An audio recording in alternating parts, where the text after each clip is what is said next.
And welcome back to the Nothing Show, where absolutely nothing is happening. It's Saturday night at 10 o'clock, and I'm screwing around trying to get my lighting right.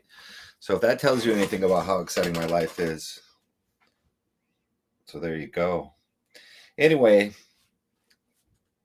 in the past week, actually, we've made some progress in the show. I've managed to finagle my way onto Marcin Nikos's show.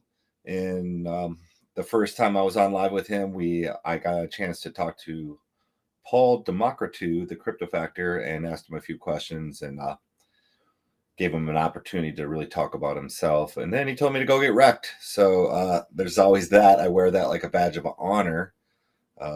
Nothing like a mainstream crypto influencer telling you to go get wrecked in the first 5 minutes of me actually getting to talk to him, but that's okay. I like his enthusiasm. And then a few days later, I had an opportunity just to have like a podcast with Marcin, and we covered a wide variety of topics, everything from psychedelic drug use, chemistry, mental health, a bit about Bitcoin and the markets, and some personal information. It was just really a lot of fun. I talked a lot about China. We're both kind of connected in a way to China. I mean, him obviously in a very big way, that he was a foreigner living in Hong Kong and probably has some ambition. I know we talked about his ambitions to return there. So, yeah, there's that. So anyway, some really interesting conversations. I hope we get to a chance to return and talk more about the things that we were touching on. I've done some more research. He recommended Hamilton's Pharmacopoeia. I've been rolling through that. Some of them are pretty good. Some of it's just kind of dark and weird. But it's been informative and, a lot of good information. I found it funny that I go on this rant about how I don't really watch too many crypto influencers anymore. I just find it toxic and kind of pollutes my mind. And then as soon as I get on the live and get a few people talking to me, I felt the need to go and research all these crypto YouTube influencers so I could be up to speed on them and know what they're talking about. So it's just funny that go from not wanting to talk or not wanting to watch crypto YouTube influencer shows to now I've taken on new ones and caught up on old ones and trying to stay in the loop a little bit. So if I do get a chance to talk again, I am up to speed. That being said, let's just try a little screen share here so we can see what it looks like.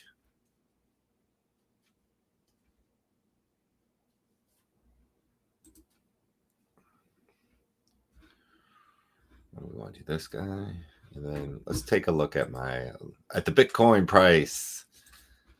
These will be my open trades too.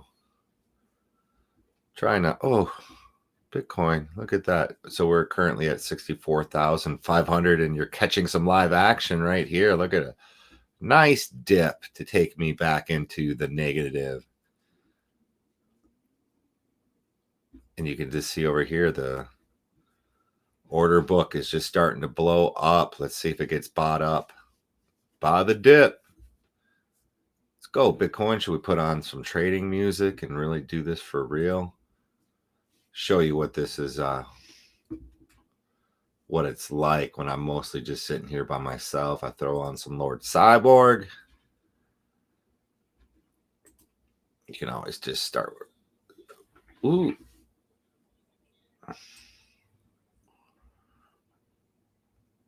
I wonder if that's coming through. Let's go back to my trading account.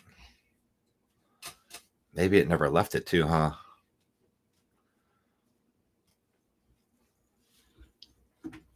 I wonder if you're hearing this. I know how we can make it happen.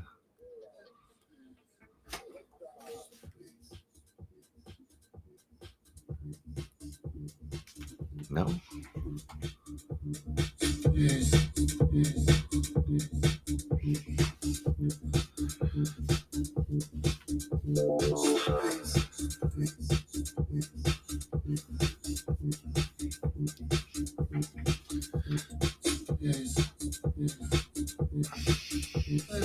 They bought the dip. And we're back into a small profit. Of course, the trading fees chop me up right now, but hopefully we see Bitcoin retest all-time highs. There's a lot of more talk about exiting the market, so I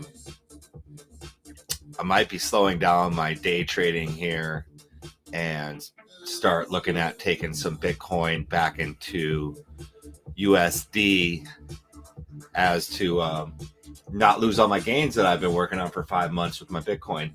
I'm way ahead, so it's never a bad time to take profits in my mind.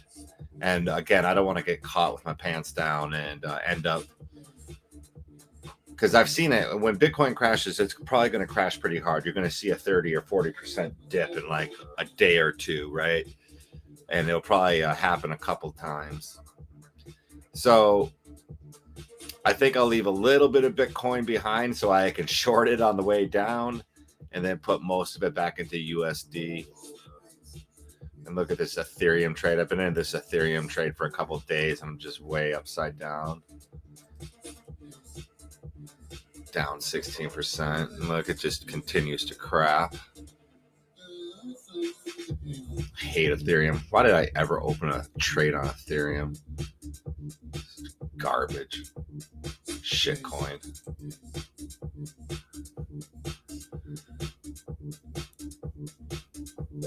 And then there's Bitcoin. It's funny too because I called this short so perfectly. I already ran 2 shorts on Bitcoin from 68,000. I mentioned it on somebody's webpage or on their live, and they're like, "You don't short during the bull market, blah." Well, I do. Made a bag twice. But right now we're in a long, so we need to be looking for some positive price action here. It looked like we were starting to bump and run a little bit, but they bought up the dip, so probably going to go back to this sideways action. Times it. Usually like 130 it starts to go. Anyway.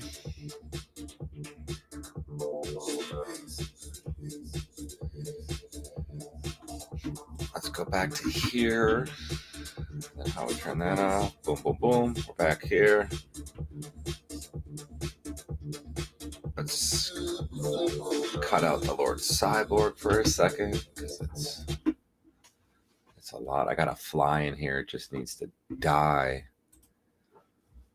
Flying around, you fly. I can bring in some more lights. I'm going to probably stop the live. I got 0 viewers, which is not a surprise since I probably haven't shared it with anyone. And no one's sitting around on YouTube waiting for the nothing show to pop out a video, but I did, and here I am. And we just took a look at the Bitcoin price. My other concern too is exiting my liquidity pools and all of my stake Cosmos, my staked Juno on OmniFlix.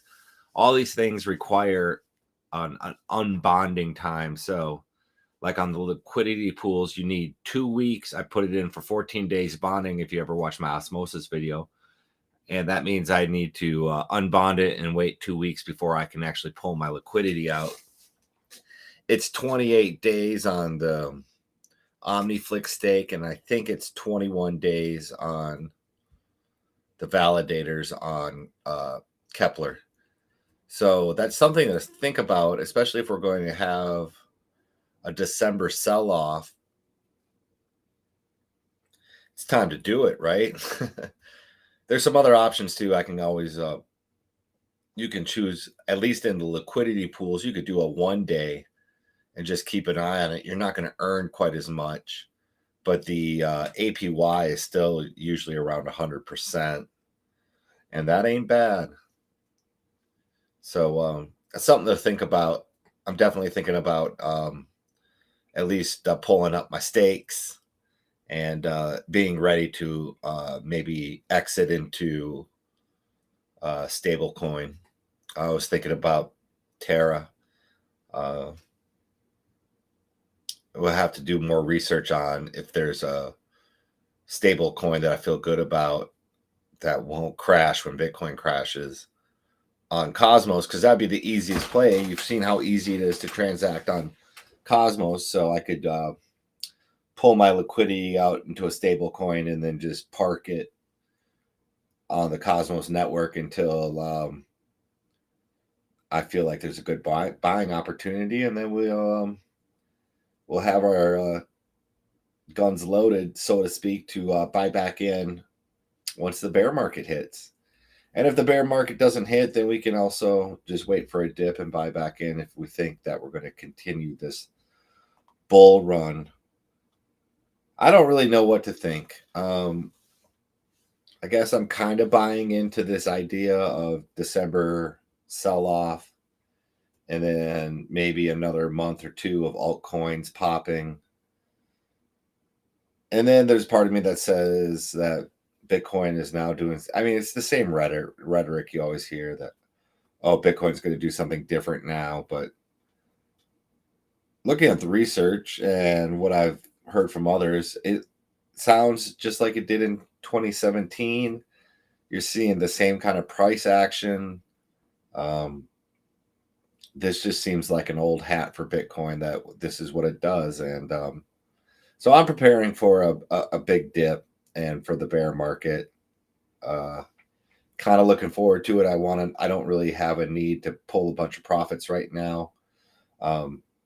So I look forward to a period where I can just accumulate in the projects that I like, and again, in a couple of years, have then a nice buy-in and really be in a position to make some true gains.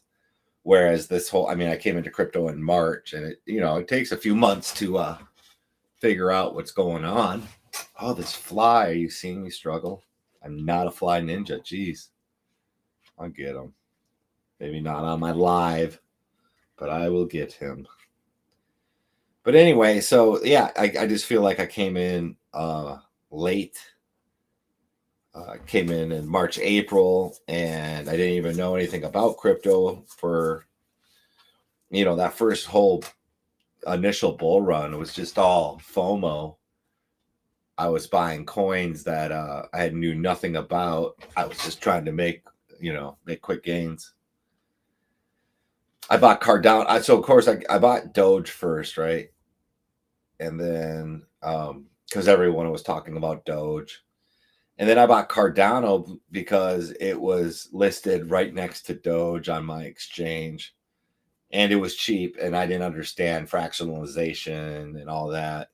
So I was just looking for a cheap buy, and Cardano was like 97 cents or something. So I bought like $100 in Carbananas, not knowing anything about it, just that it was listed right by Doge. I made a bag on it.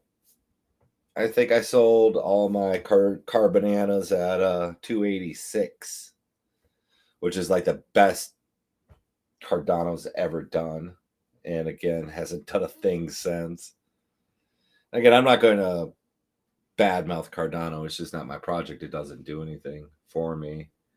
And again, like Charles too, he's just kind of a weirdo. He's not my personality type.